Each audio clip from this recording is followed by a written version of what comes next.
ओम सविता अस्वस्थे वो निषदनम परणे वो वसति कृता गोभाज इत किल असत यत सनवथ पुरुषम।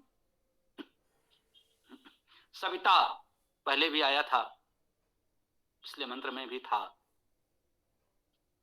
सविता का अर्थ हम जानते हैं,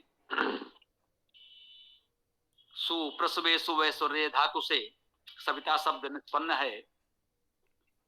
सुप्रेणे धातु भी है, तो सविता शब्द का अर्थ हम सृजनशील, ऐश्वर्यवान, प्रेरक करते हैं।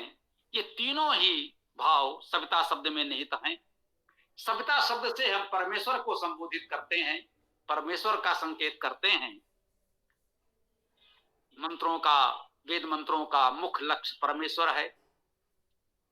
आध्यात्मिक अर्थ में हम इन शब्दों का भाव परमेश्वर से ही ग्रहण करते हैं, और लौकिक अर्थ में हम उस परमेश्वर के उपासक, उन गुणों से युक्त देवजनों से भी भाव ग्रहण करते हैं। कह रहे हैं वो सविता सृजनशील ऐश्वर्यवान प्रेरक परमेश्वर अस्वस्थे, अस्वस्थ में, अस्वस्थ क्या है? व्यापकता में। अश्व धातु का अर्थ है व्याप्त होना, व्यापक होना। उस अर्थ में कहा गया अस्वस्थे अर्थात व्यापकता में। सविता जो सृजनशील ऐश्वर्यवान प्रेरक परमेश्वर है, वो कहां मिलेगा? व्यापकता में मिलेगा। परमेश्वर सर्वव्यापी है, वो उनके हृदय में मिलेगा जो व्यापक भाव वाले हैं। यदि हमारा हृदय विशाल है, हमारी भावना व्यापक है, तो वहां वो सविता अर्थात सृजनशील ऐश्वर्यवान प्रेरक परमेश्वर मिलेगा।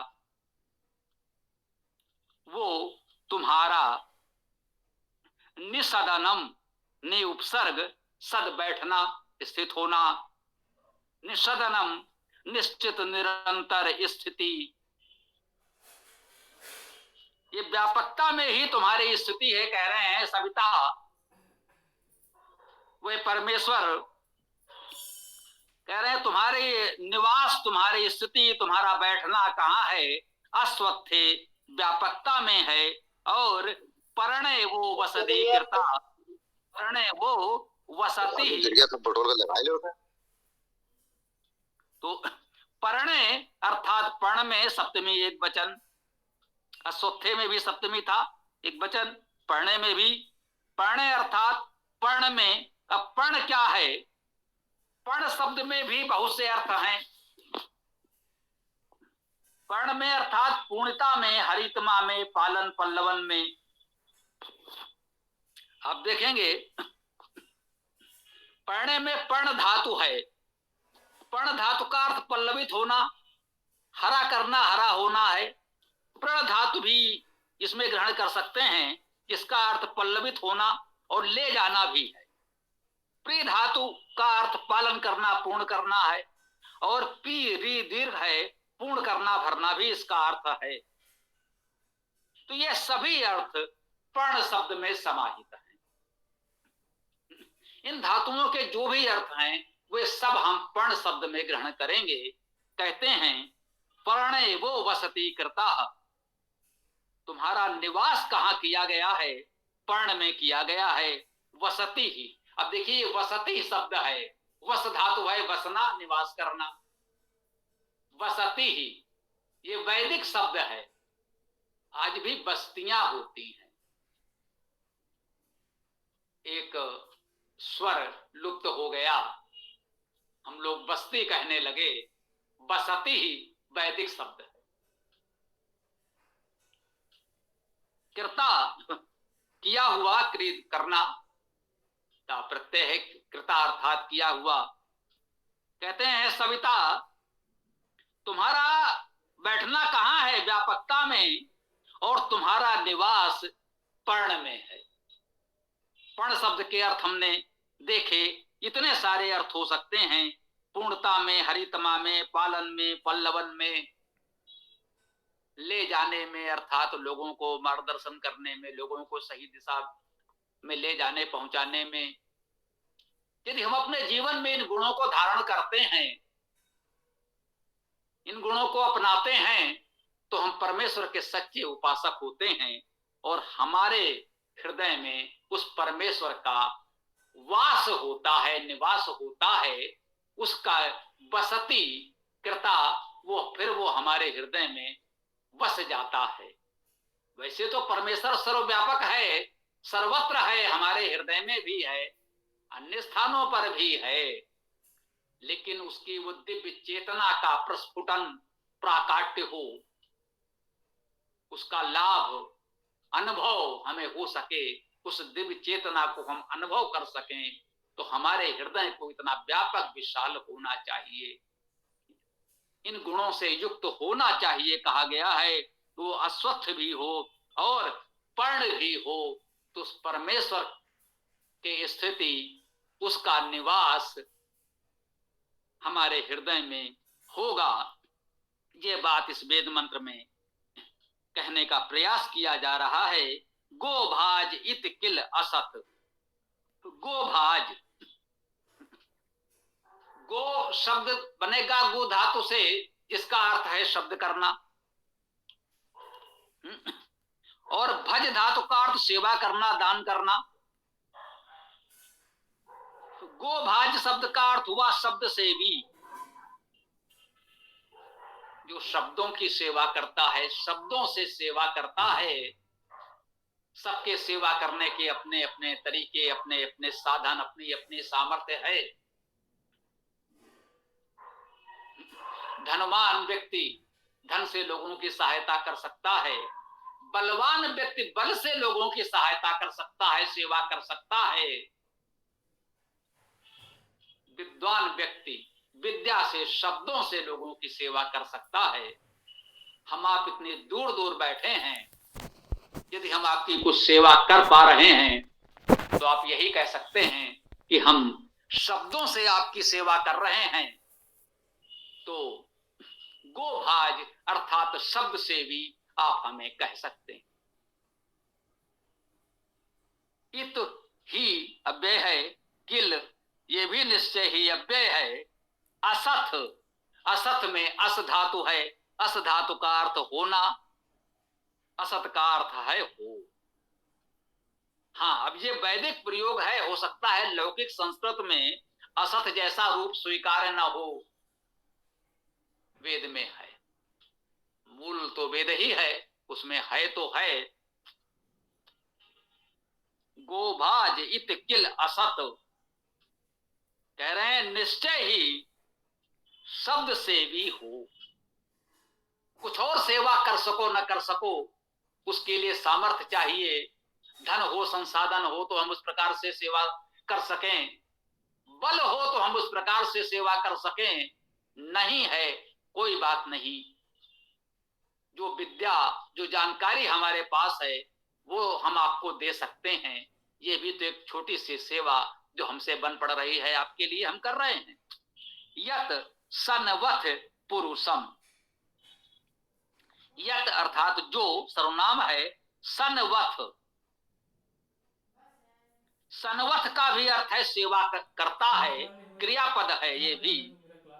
जैसे असत था, अब देखिए असत जैसे बना, वैसे ही सनवथ भी बन गया, सन धातु है, सन धातु का अर्थ है सेवा करना, तो सनवथ बन गया सेवा करते हो। यत जो सनवत सेवा करते हो, पुरुषम पुरुष हो। तो निश्चित ही गोभाज कह रहे हैं यह शब्द सेवा है, जो तुम पुरुष की सेवा कर रहे हो। अब देखिए यहां पर व्याकरण को समझ लें, जो व्याकरण भी हम लोग पढ़ रहे हैं साथ में। पुरुषम द्वितीय विभक्ति एक वचन, पुरुष को सेवा करते हो, शुद्ध यही है, यही कहना चाहिए। सामान्यतः हम लोग कह देते हैं पुरुष की सेवा करते हैं, उनकी सेवा करो, इनकी सेवा करो। वास्तव में सेवा करने का मूल प्रभाव जिस पर पड़ रहा है, वो व्याकरण की दृष्टि से कर्म कारक द्वितीय विभक्ति है, इसलिए यहां पर कर्म कारक द्वितीय विभक्ति पुरुषम का प्रयोग किया गया है।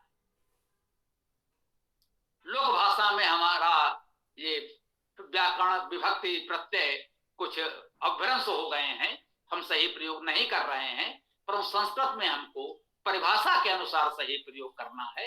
यही हमको विशेष ध्यान रखना है। केवल लोक भाषा में नेको से चिन्ह देख करके हम संस्कृत की विभक्तियां नहीं लगा सकते। हमें परिभाषा देखनी होगी कि यहां पर वो वास्तव में कर्म कारक है।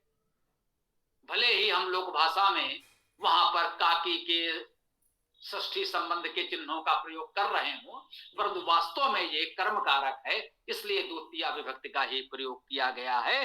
जो तुम पुरुष को सेवा करते हो। पुरुष क्या है? पुर धातु है अग्रसर होना, अग्रणी होना। पुरुष का अर्थ है अग्रणी, पुरुष प्रत्यय है। अब अग्रणी कौन है? फिर वही बात, संपूर्ण सृष्टि ब्रह्मांड में सबसे अग्रणी तो वो परमेश्वर ही है, इसलिए उस परमेश्वर को वेद में पुरुष कहा गया है। इसके लिए पूरा पूरा पुरुष सूक्त है। पुरुष सूक्त में उसी परमेश्वर के विषय में तो बताया गया, उस परमेश्वर को वहां मुख्य रूप से पुरुष शब्द से संबोधित किया गया है, इसलिए उस सूक्त को हम पुरुष सूक्त कहते हैं। हम लोगों ने उसे भी वेदायन में पढ़ा।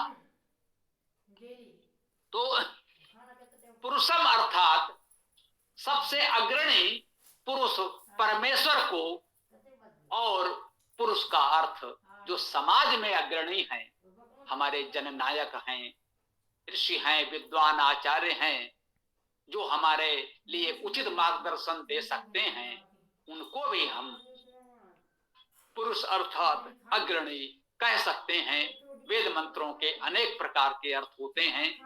हमने बहुधा आपसे निवेदन किया है, अनंता वै वेदा, वेद के मंत्र गिने हुए हैं, शब्द गिने हुए हैं, अक्षर वर्ण सब गिने हुए हैं, फिर भी महर्षि कह देते हैं अनंता वै वेदा, वेद तो अनंत हैं। अरे भाई, एक पुस्तक है हमारे समक्ष रखी है जिसमें मंत्र शब्द वर्ण गिने हुए हैं, तो अनंत का क्या भाव है? तो अनंत का भाव यही है, वेद का अर्थ विस्तार अनंत है, उसका अर्थ गंभीर अनंत है।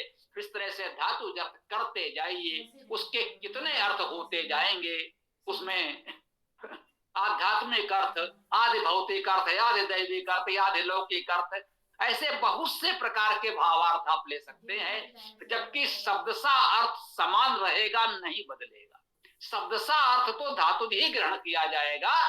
सभी विद्वान सहमत हैं कि वेद के शब्द यौगिक हैं, धातुज हैं, उनका धातुज अर्थ ही ग्रहण किया जाना है। परंतु आप देख रहे हैं कि धातुज अर्थ भी एक एक शब्द के अनेक अनेक अर्थ हो जाते हैं। वे सभी अर्थ हमें स्वीकार्य हैं, और उनका भावार्थ जैसे मैंने कहा, इसी में सविता शब्द से भी हमने सृजनशील ऐश्वर्यमान परमेश्वर को माना, और पुरुष शब्द से भी हमने अग्रणी परमेश्वर को माना, और साथ में कहा लौकिक प्रेरणा के लिए हम ग्रहण कर सकते हैं। जो इन गुणों से युक्त समाज के दिव्य जन हैं, हमारे अग्रणी मार्गदर्शक हैं, उनको भी हम सविता कह सकते हैं, उनको भी हम अग्रणी पुरुष कह सकते हैं। तो ये आध्यात्मिक और आधिलौकिक अर्थ हम आपके समझ सामान्यता प्रस्तुत करते हुए चलते हैं, प्रयास करते हैं। और जैसा कि कहा, अर्थ विस्तार अनंत है। अपने विवेक से इसके अन्य अनेक भावार्थ आप कर सकते हैं। शब्दार्थ वही रहेगा, शब्दार्थ में कोई परिवर्तन नहीं हो सकता। भावार्थ आप कितने भी करते रहें, बस वो शब्दार्थ से दूर नहीं जाना चाहिए, उससे अलग, उसके विपरीत नहीं जाना चाहिए। अब इस मंत्र की चर्चा को हम यहाँ विराम देते हैं। आप लोगों को जो भी प्रश्न विचार आदि रखना हो रख सकते हैं। ओम खम ब्रह्म।